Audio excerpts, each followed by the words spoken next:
Recent advancements in the field of neuroscience have opened new frontiers in the treatment of complex disorders such as Alzheimer's disease and attention deficit disorder, also known as ADD. One of the most exciting developments is the use of nanoparticles, tiny particles that can deliver medications directly to the brain.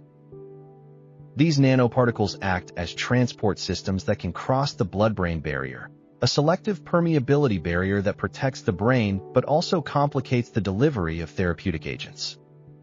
By enhancing the delivery of drugs designed to target the underlying causes of Alzheimer's, researchers are striving to slow down or even reverse the cognitive decline associated with this devastating condition. In parallel, similar innovations are being explored for attention deficit disorder, as traditional treatments do not work for everyone.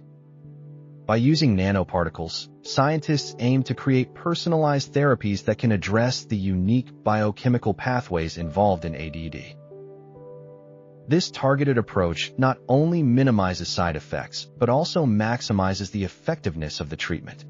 As we stand on the cusp of these groundbreaking therapies, the potential for a better quality of life for those affected by Alzheimer's and ADD becomes increasingly tangible. The marriage of nanotechnology with medicine signifies a promising future, where precision and personalization could redefine our understanding and management of neurological disorders. In summary, the ongoing research and advancements in nanoparticle drug delivery systems may soon provide us with the crucial tools needed to address these challenges, offering hope to millions affected by these conditions.